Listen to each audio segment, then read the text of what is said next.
Hi, my name's Zoe of Archaic Information, and I am a stay.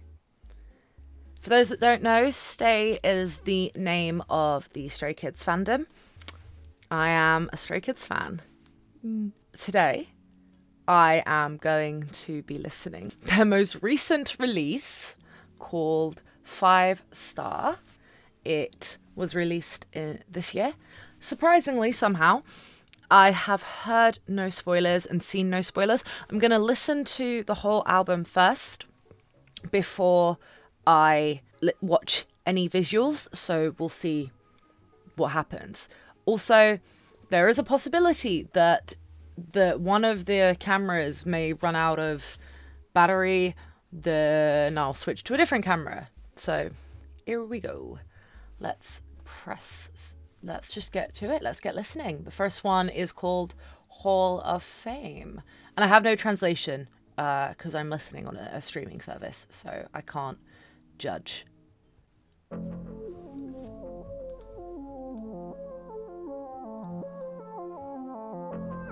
I always love their use of samples and things.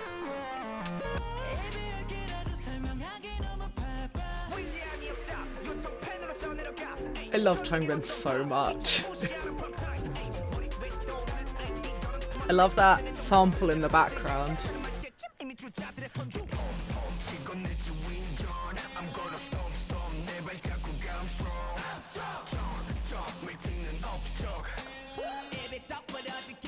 Unexpected guitars.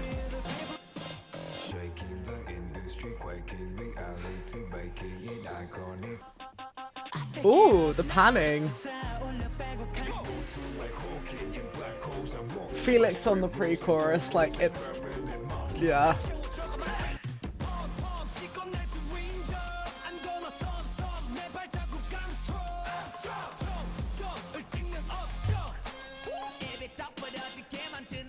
It's got a really, oh, interesting. I wonder if that's a public domain thing now. That sample, or whatever, or that pattern, and they put it in a different instrument. I love it. It gives it such thickness.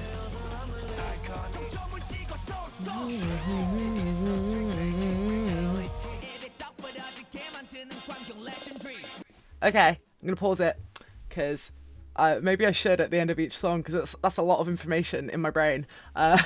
Cool. That. And there's a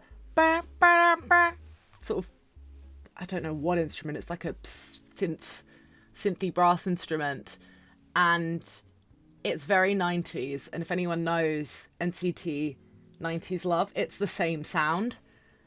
Yeah, I wonder if they use similar sample packets, and yeah, this is really interesting. Okay, S-Class. Now, this one has the most plays except the mixtape track on this album. So there's 12 tracks. But S-Class, I guess, I'm guessing that is the lead single. Kind of makes sense. 5-star tier lists. S-Class is like meant to be better than A. I don't understand that system, but whatever. Internet culture is a thing. Let's have a listen and see how it is. S-Class. S-Class. S-Class. Accents. Anyway. Whistle.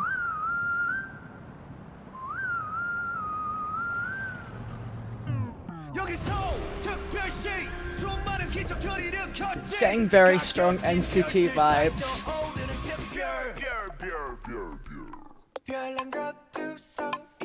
Ooh, minimal.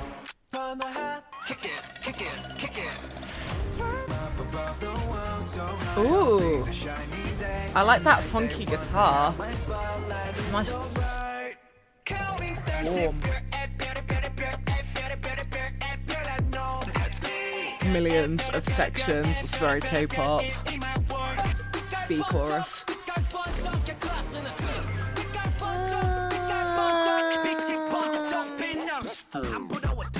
Very 90s. Like 80s hit that early hip hop vibe. Are there tempo changes in this? I love this pre-chorus melody and the harmony.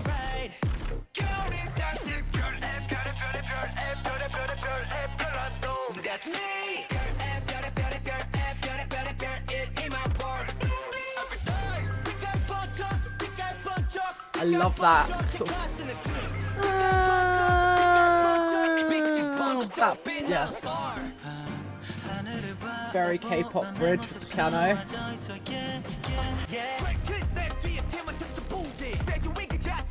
Rap unit, as ever.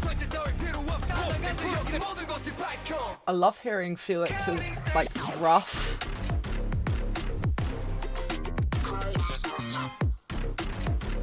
I love whatever that synth at the bottom end is.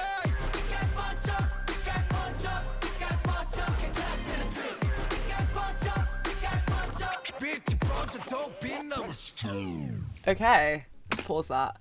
Okay, so as I was listening to, I shouldn't touch my mic.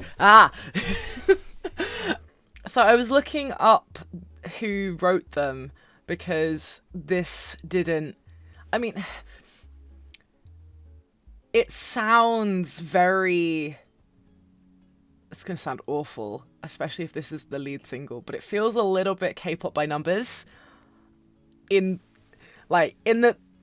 that K-pop has a very particular structure, style, and that Stray Kids have their way of doing things. This feels quite, I don't know what they've been listening to, but it sounds like they've probably been listening to a lot of what's current around them and have taken influence from it, conscious or otherwise. I looked up who wrote each of these songs, and the first one, Hall of Fame, which I really liked, I think, call me crazy, I prefer it, but it was written by the Three Ratcha unit and Versace, and it's produced by Bangchan and Versace, and they've been writing with that producer for a very long time, and a lot of their previous albums, but a lot of Ordinary in particular, like my favorite tracks on Ordinary, I remember seeing Versace's name a lot, so maybe I just personally really like, I mean, Choi Che, CHOI, I'm butchering the pronunciation, but either way, I really like what that producer does, especially with Stray Kids. So, but this one, S-Class, was written with the Three Ratcha boys, yes, but then Che Gang-hye. I'm reading the credits. That's the thing. I'm on certain streaming services. You can put show credits, and it will tell you who wrote it. And a person called Restart, and it was produced by Bangchan as ever, and Che Gang-hye and Restart. So that's different to Versace. I've not seen those names before. I do not recognize either of those names, and the sound is very different, which is very cool actually, that they're going in different directions. I just don't know if it's my taste. It felt like there are a lot of sections. Maybe it's a grower, who knows? Tea time. Next track is called Item. Let's have a listen, shall we? Oh, I love all of the sounds that they use. Love like the old school.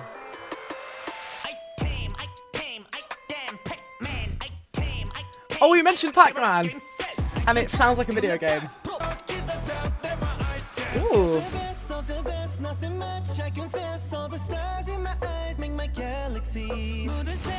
Oh, there's like a, I don't know, like a, what kind of melody? Like housey, techno-y melody underneath.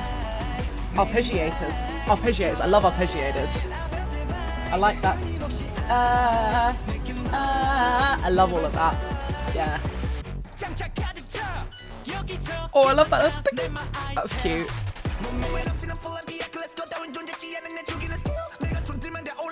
Rap unit, man. Yeah, I fucking love an arpeggiator.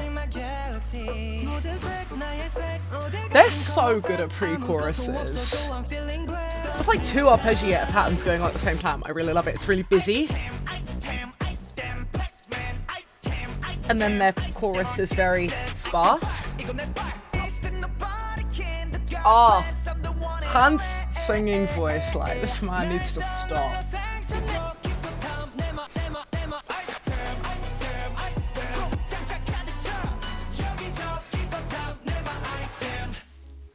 It's so playful. I love what they've... yeah, I love that. It's just so playful.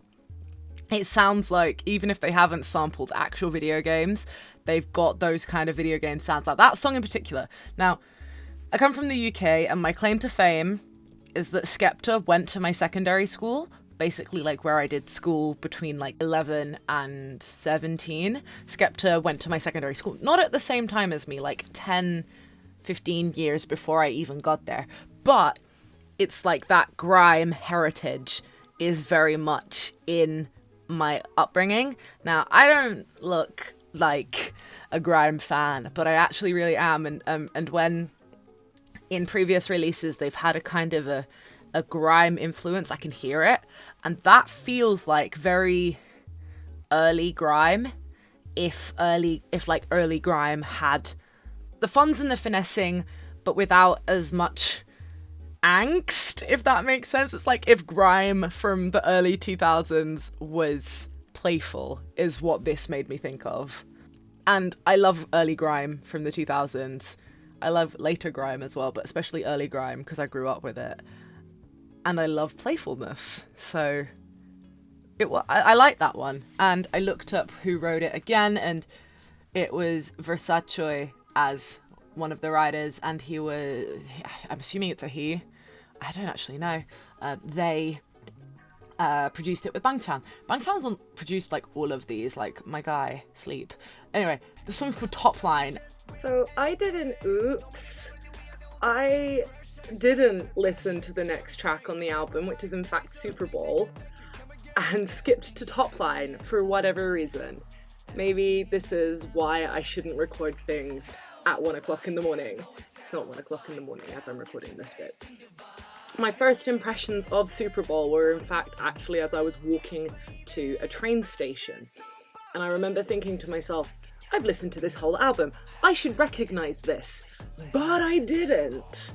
And I remember thinking that, because it's got a lot of whispering in it, that I really liked that whispering quality. But I remember also thinking, how on earth would they do that live?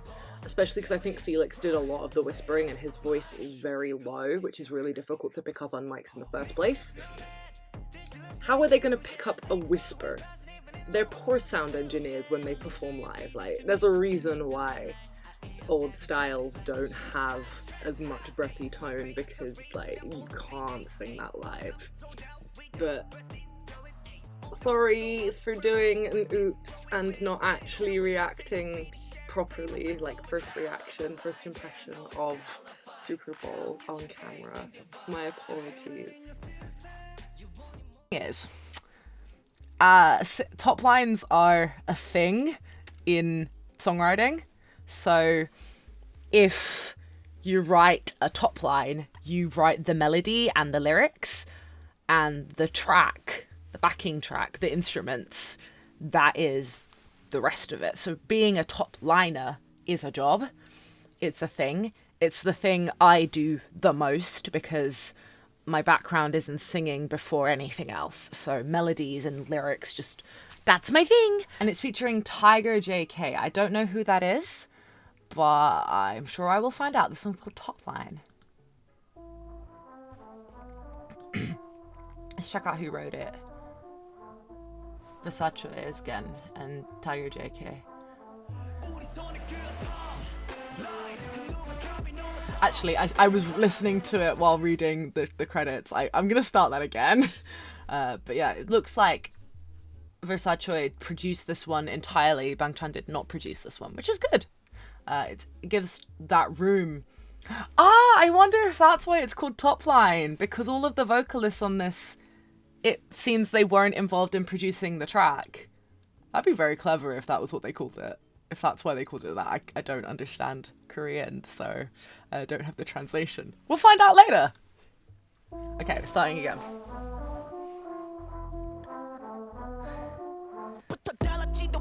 I love Changbin's tone so much. That sound.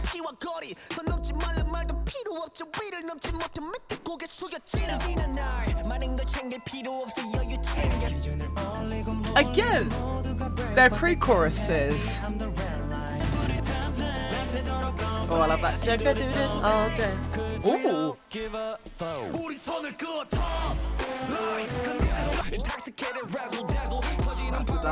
Love it. Time travel and the tick tick. It's quite minimal during the verses. Again, they have this arpeggiator theme going on, and I love it. Love an arpeggiator. That chorus is the heavy place.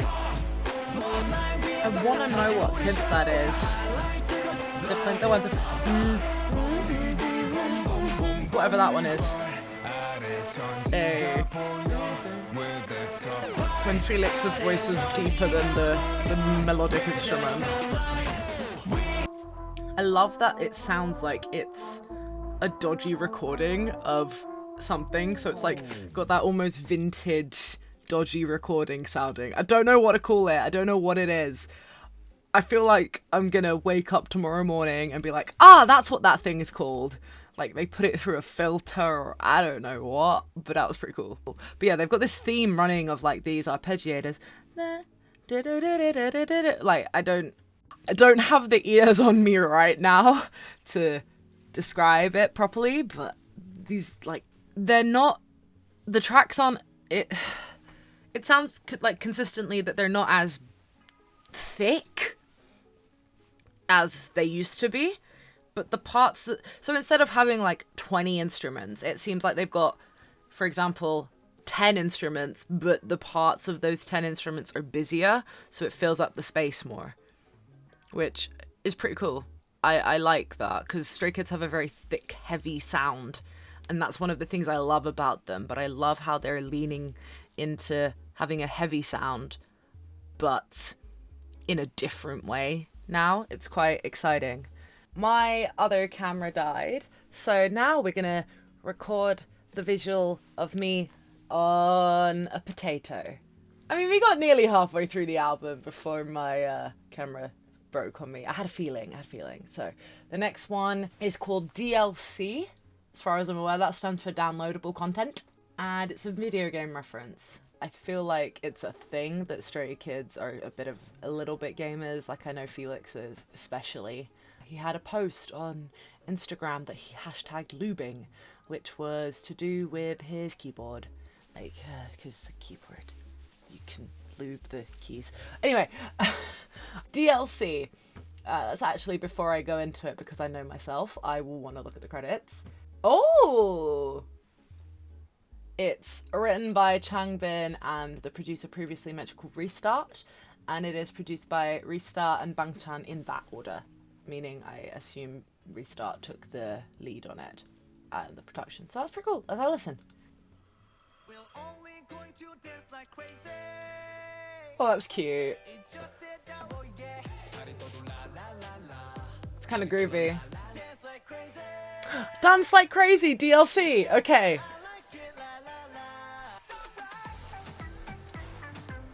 Oh, that's like heavy. This is like a summer anthem. Nice. It's got that really heavy brass, kind of synthy brass sound.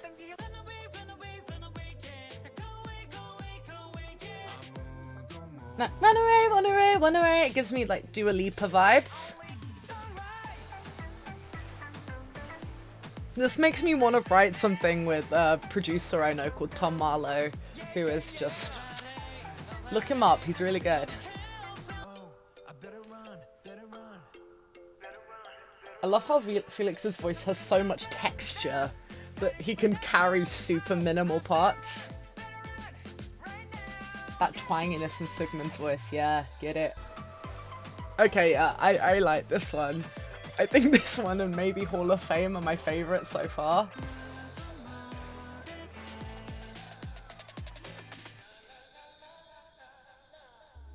I don't know what it is, but that felt very Ooh, like 2010s era. If you gave me a chance, I would take it. Rather Be, Clean Bandit, Jess Glynn vibes. It's giving me that kind of 2010s dance music, like pop dance music. And I really loved all of that stuff, so I'm here for it. Okay, Collision. Again, let's check who wrote it. Oh wait, I can't get over the fact that okay, so that gives me for that one. It makes me think that, because it says written by, I'm assuming that means written by and then produced by. I'm assuming produced by means like the music, like the instrumental, and then written by, it says Changbin and Restart. So I'm assuming that Changbin and Restart wrote the top line, the melodies of that. That is, because Changbin is so known, I'm a little bit Changbin biased. So, and because Changbin is so known for his raps, obviously we know he has a good grasp of like rhythm and sort of intonation and diction and not accents, like in terms of the emphasis that you, like musical accenting, so the emphasis you place on certain beats. To hear his command of melody is really exciting, like the pitched melodies, because you follow a lot of their like fan content, like the live streams and I don't know, like behind the scenes stuff, all of the stuff that gets put into K-pop crack videos. You know he can sing, so it's really cool to hear what happens when he's given the chance to take the lead on melodic stuff. Anyway, Get Lit, let's see who that was written by. Han took the lead on this one. Oh, interesting. Okay, so written by Che Gang-hae, Han, and Restart, and produced by Che Gang-hae and Restart as well. So two producers I think that they've really brought in on this one. Versace has been on their other stuff a lot, and I love a lot of that stuff. I guess the slightly newer, more experimental sound is with these two new producers, and it looks like Han was the one who took the lead on the top line for this one. Let's have a listen. It's called Get Lit. Guitars. It's a lot of vocoder on Felix. Oh, I like that bass line. Again, more of those video game sounds in there. And pre-choruses again. Atmospheric claps.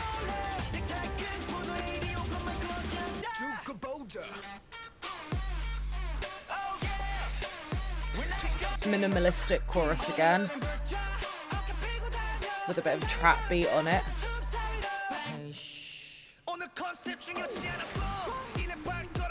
I love how they don't put that many effects on Changbin. And then I think Han, I prefer their voices with less effects on them. Oh, oh. Interesting melodies.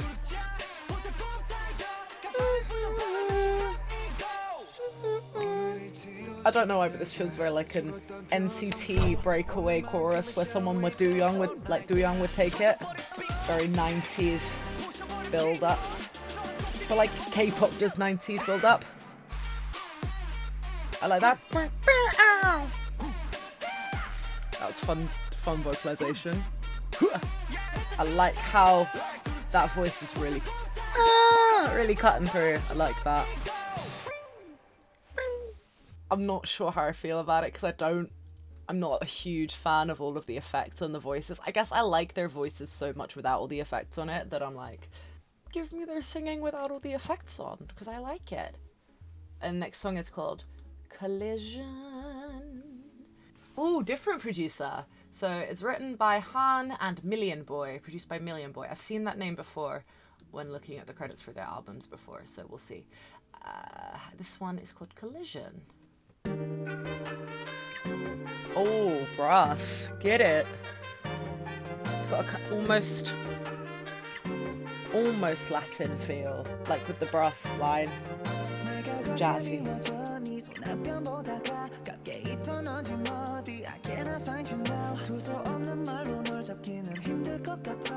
Oh god, what does this remind me of? It's gonna bug me. My gut is saying it reminds me of a Jay Park song, but I can't think of which one it is. I like how they used Felix's voice there. I wonder if that trumpet line is a sample that they've just looped over, because there's not many variations upon it. Oh, Tom's whistle is lovely. Or like in the background. I like all those like percussive sounds that they use. I like that. It's really chill. I think there's an 80s song where that has a similar top line. Yeah, I like that sort of. It almost sounds like bits of glass or bits of metal that they've like tapped. I liked that. I think if I were to make it, I'd want to go back in, at least on the second chorus, and change that trumpet line. Yes, it's really cool and iconic, but if I had access, I would just want to bring in a trumpet player so they could do some fun, actual, like, proper jazz improvisations on it. I think that'd be really cool. All right. Here is track 9, FNF. I have no idea what that would stand for.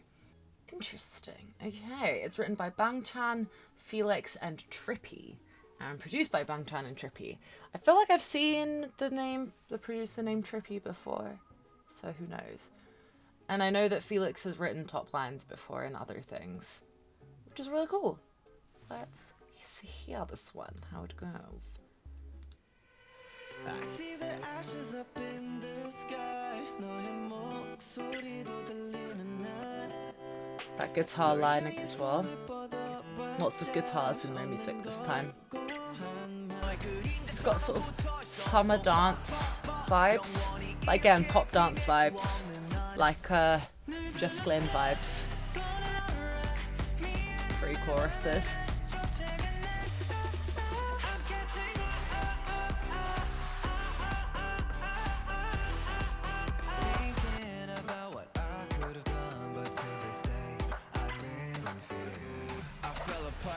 Was that Felix singing higher up in his register?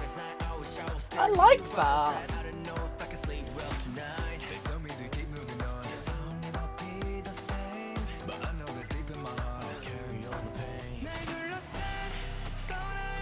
Oh, that's nice. If you've got to write that part as well for himself, it's in that other part of his voice.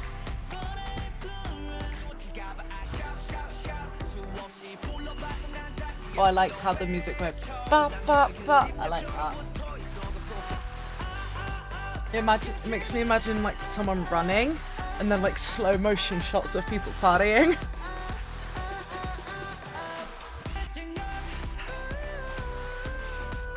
Oh, I like that.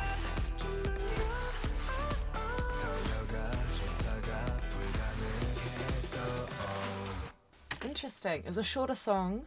Well, I mean, to be honest, actually, a lot of these songs are a little bit shorter than... I'm looking at Noisy album, and most of those are 3 minutes and up, whereas this album is...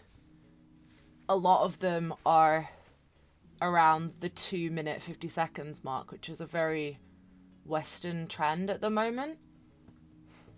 I say at the moment, like starting from last year especially, having maybe even before that, gosh, even like pandemic year, the songs that were maybe 2 minutes 50 was very trendy for a very, very long time. And that song in particular felt quite Western pop music, if that makes any sense. Like the structure felt a lot less complicated than a lot more Korean style stuff, but I liked it. Let's have a look at the next one, called Youtiful, like youthful and beautiful, written by Bangchan and Nico Young and produced by Nico Young. I have not heard that name before, so we'll see how it goes. It's the longest song of the album. We're talking about short songs. Proceed to have the longest track of the album at 3.5 minutes, which is still not that long by K-pop standards especially, so let's have a listen. I was waiting for the ballady song, and this feels like it might be the ballad.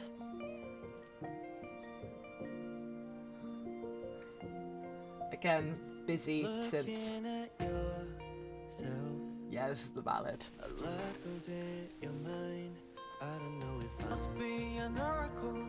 Oh, I like that. I love those kind of patterns. I just keep wanting to sing harmonies over those oohs. I really want to figure out harmonies.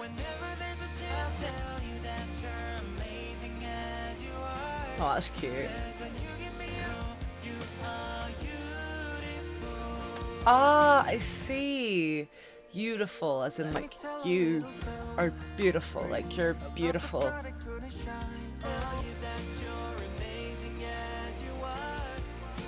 Little on tambourine.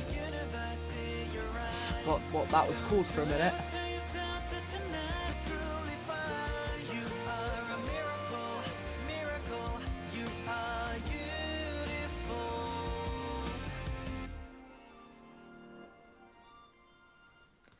It's kind of cheesy, but I actually kind of like it. Yeah. The next song is The Sound, but the Korean version. So I really like The Sound, which was originally a Japanese release.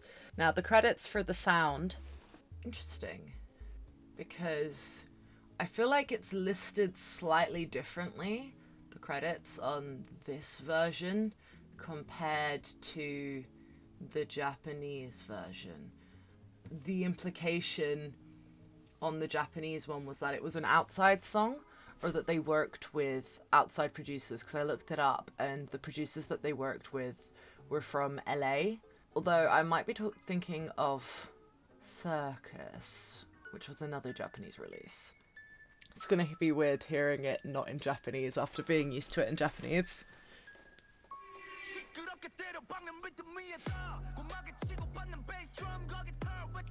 It's less twangy.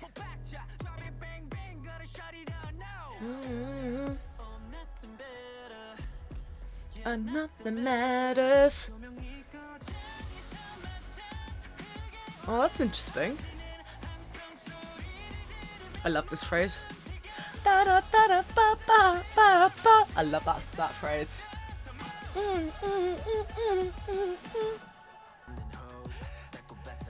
Oh, I like how they used the breath as like a sound effect. That was cool.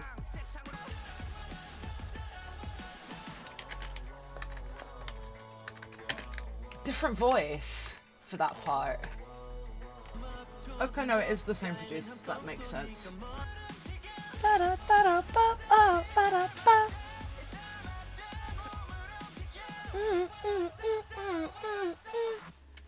mean, I already knew I liked that song because I really liked the Japanese version, to the point where I have listened to it so many times that I can hear this is different, and not just in terms of the language, but in terms of there's something about the sound, ironically, that is different.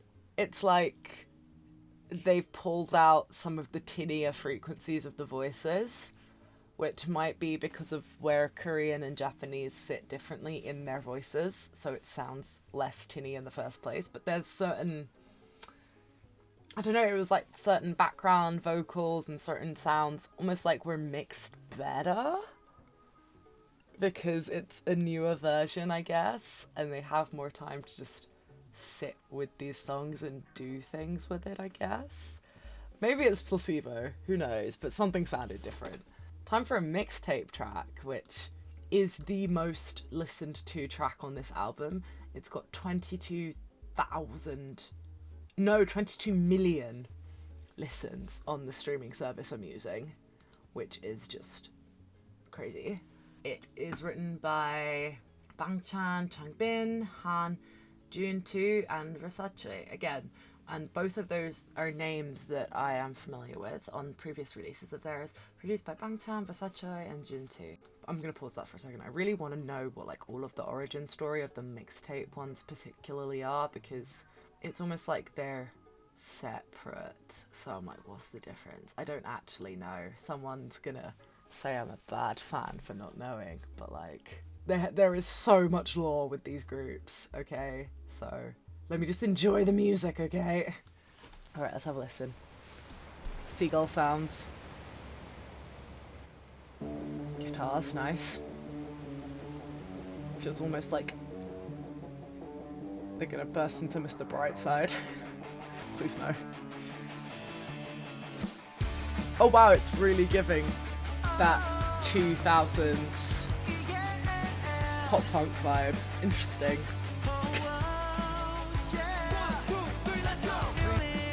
Hello, Avril Lavigne.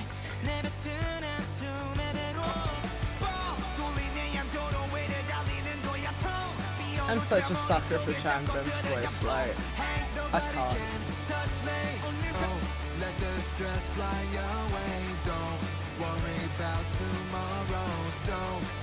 He sounds so Australian here, I can't. The twang. It's so pleasant. Because it goes into that rough and I love it. So clean. Like the vocals. I mean, that's one of the main things I talk about.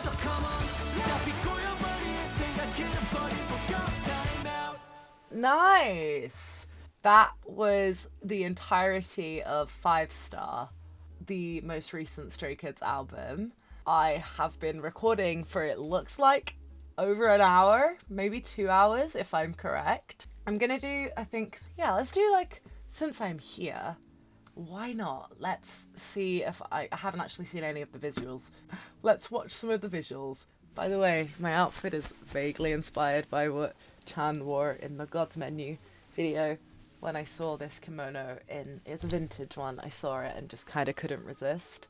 Not God's Menu, I mean they all kind of wear a bit, they do wear a bit red. Backdoor even, which is kind of how I got into Stray Kids. Like, that was the one that I heard and was like, okay, let's have a look at more of what they've done. That's how I mean, I'm new to this fandom still, kinda. I mean, am I new? Does that count as new? Alright, visuals. Because the visuals can change how you feel about things. And they've already reacted to their own music video, and I haven't even seen it yet. That would probably make sense though, right? Because they have to see it before we do as fans. I have a 4K ready screen, so why not? Because apparently that can influence the sound as well. I'll listen. And it's, as I'm watching it, it's 4 days old. Okay, I'm not that late. 4 days ago this music video came out, and it's still number 3 trending for music, so I'm not that late. Let's have a listen. That is a lovely skyline. Oh, okay, that is nice hair. Oh, I love the sparkly trousers. Oh, the minimal choreography. It sounds better for some reason. Like, not just because I've got the visuals, but like, I think I'd better quality than my streaming service. Because it's in like the highest 4K. Yeah, the bass is hitting better. And it makes more sense now, okay. Ooh, Lena looks very pretty in this. That still feels like a tempo change. Not sure how I feel about like the orangey brown tracksuits personally.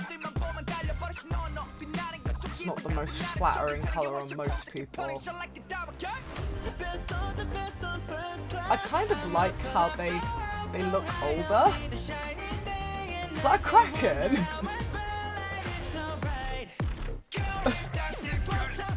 Ah, the never-ending saga of Chan's shirts shrinking in the wash.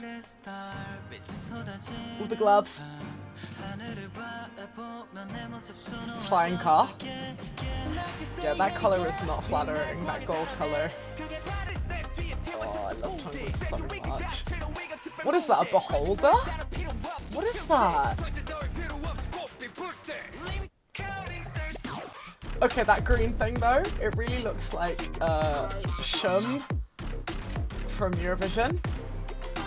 I love those shiny trousers with the sparkles. I want them. I want Lino's sparkly trousers, please. Okay, what I'm taking away from that is I want Lino's sparkly trousers, and the costume designers needed to shoehorn in a Eurovision reference somehow with Hyunjin's green jacket, and as ever, they are all very beautiful. I love Felix with the grey hair. It suits him very, very well. They all look a little bit older, and I like that. Like, they're growing out of having baby faces, and I'm older than all of them, so I appreciate them looking older. So, yeah, that was enjoyable. Is there any other visuals related to this release? So there were not any other visuals when I recorded my reaction to the S-Class video and the full album, but there since has been visuals released, I know for DLC and probably for others will come, but I severely underestimated how long things take to edit. I'm just gonna leave it at reacting to the album and the lead single visuals for the moment. There will definitely be more Stray Kids content in the future because I love them and I will not be quiet about them. But as it stands, I'm just gonna leave it like that. But anyway, I guess my wrap-up thoughts for this album are, I'm gonna be brutally honest, it's not my favourite release by them. I think my favourite release is probably tied between No Easy and Ordinary, but I think that might possibly also be because I found those during a very emotionally intense part of my life, so they are associated with very intense feelings. That might be part of why I'm so fond of those. Not that I dislike what they've done since, it's just this album in particular, I can hear the growth. I feel like this is going to be a really big transitional album for them. It's almost like Ordinary, they peaked in a particular sound. Like, that was one album where they were in the peak of their very hard, heavy hitting album. And then Maxident was like the transition into sort of slightly soft, not softer because the sound was still pretty heavy, but like more playful and more like cute and a little bit sexy, whereas I think this release in particular, it's leaning towards, I guess, a more mature sound. Yeah, especially because they are writers as well. That's something I've always loved and respected about Stray Kids, is that they write and they're so very deeply invested in the writing of their music that I respect, and I'm really curious as to where they go next, because as writers they're on this creative journey and I find that fascinating. But no, I want Lino's trousers really badly now, to the point where I may have to acquire a pair of secondhand jeans and just super glue a bunch of sequins and gemstones onto them and hope that they stay put, because I really liked those trousers. Well, watch this space, because who knows, I might have really sparkly Lino trousers next. Bye!